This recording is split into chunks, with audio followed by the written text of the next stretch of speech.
விஜய் அவர்கள் வேலூர்ல மக்களை சந்திக்க போறாரு. அதுக்கான பர்மிஷனும் வாங்கிட்டாங்க. கம்பல்சரி அவர் மக்களை சந்திக்குவாரு அப்படின்னு நியூஸ்லாம் வெளிவந்துட்டுருக்கு. அவர் மக்களை சந்திக்கக்கூடிய களம் பார்த்தீங்கன்னா, மிக தீவிரமாக செயல்பட்டு கொண்டு வராங்க. இந்த மக்கள் சந்திப்புல பார்த்தீங்கன்னா, அவர் மக்களுக்கு தேவையான அனைத்து நடவடிக்கைகளும் செய்யப்படும் அப்படின்னு சொல்லியிருக்காங்க. கிட்டத்தட்ட ஒரு 50 மருத்துவர்கள் பார்த்தீங்கன்னா, இந்த களத்தில் இருப்பாங்க. அதே மாரி நர்ஸுகளும் கூட இருப்பாங்க. விஜய் அவர்கள் பார்த்தீங்கன்னா, நம்முடைய எதிரிகள் பார்த்தீங்கன்னா, திமுக, பாஜக அப்படின்னு சொல்லிட்டு, திமுகவையும், பாஜகவையும் மிக அதிகப்படியா தாக்கிட்டு வருவாரு. அதுக்கு மேல இப்போ ஒரு படிக்கு மேல போய் திமுக வந்து ரொம்ப அதிகமா தாக்கிட்டு வராரு.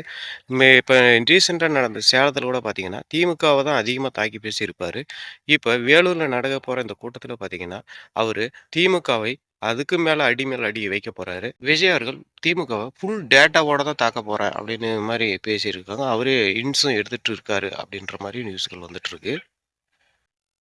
"பாட்டுலுக்கு ரூ. 10" அப்படின்னு பாடுன அந்த பாட்டு பார்த்தீங்கன்னா, விஜய் அவர்கள் பாடுன பாட்டு பார்த்தீங்கன்னா, மிக அதிக அளவில் ட்ரெண்ட் ஆச்சு. அதே மாரி இப்ப "காடுக்கு ரூ. 5" அப்படின்ற ஒரு கான்செப்ட்ட அவர் கையில எடுக்கப் போறாரு. அதனால பார்த்தீங்கன்னா, இது மிக பெருமளவில் பேசுபொருளாவும் மாறும், ட்ரெண்டிங்காவும் மாறும் அப்படின்றதுல ஒரு சந்தேகம் கிடையாது.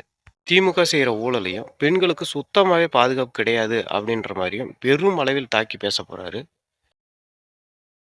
எல்லோருக்குமே பர்மிஷன் பார்த்தீங்கன்னா, ரொம்ப சாதாரணமா கிடைச்சிரும். ஆனா, விஜய் அவர்கள் கூட்டத்திற்கு மட்டும் தான் பர்மிஷனே குடுக்க மாட்டாங்க. ஏன்னா, அவர் மேலும் மேலும் வளர்ந்துட்டே போறாரே! நமக்கு ஆப்பு அடிக்க போறாங்க அப்படின்றது அவங்களுக்கு நல்லாவே தெரியறதுனால, அவருக்கு பர்மிஷன் வந்து மிக சீக்கிரமாவே குடுக்கறதில்ல. அப்படி இந்த டைம் பர்மிஷன் வேலூர்ல இதுக்கு முன்ன சேலத்துக்கு முன்னவே குடுக்குறாங்க அப்படின்னு சொல்லிட்டு இருந்தாங்க. ஆனா, சேலத்துக்குள்ள நடந்ததுக்கு அப்புறம் தான் இப்ப வேலூர்ல நடக்க போகுது. இப்ப தான் பர்மிஷன் கிடைச்சிருக்கு அப்படின்ற நியூஸ் வந்திருக்கு. அதனால பார்த்தீங்கன்னா, இவர வளர விடக்கூடாது அப்படின்றதுக்காக தான், இது மாரி தடங்கல் எல்லாம் அவருக்கு பண்ணிட்டு வராங்க.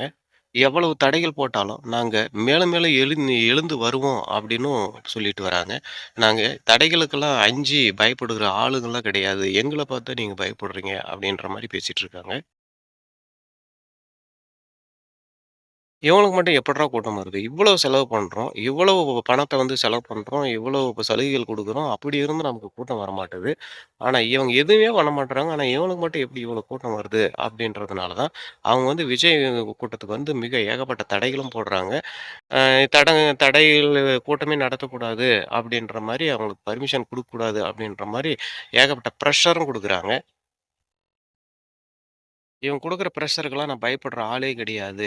எப்படியாப்பட்ட தடைகளையும் மீறி எழுவோம். அதனால நாங்க எப்படியாவது அந்த கூட்டத்தெல்லாம் போட்டு, மேன்மேலும் கூட்டங்கள் எல்லாம் போட்டு நாங்க பேசி, கிட்டத்தட்ட ஒரு வெற்றிக்கு நாங்க வழிவகுக்குவோம். முதலமைச்சர் ஆகறதுக்கு நாங்க எல்லா விதத்திலும் நாங்கள் பாடுபடுவோம் அப்படின்ற மாரி சொல்லியிருக்காங்க. பார்ப்போம். வேலூர்ல அப்படி என்ன தான் பேசப் போறாரு? அது அரசியல் களத்தில எப்படி பேரதிர்ச்சிய கிளப்பப் போகுது? பேரதிர்ச்சியா அல்லது பூகம்பமா அப்படி கிளப்ப போதா? அப்படின்றத பொறுத்திருந்து பார்ப்போம். ஓகே. இத பத்தி நீங்க என்ன நினைக்கிறீங்க? அப்படின்றத கமெண்ட் பாக்ஸ்ல கமெண்ட் பண்ணுங்க. ஓகே.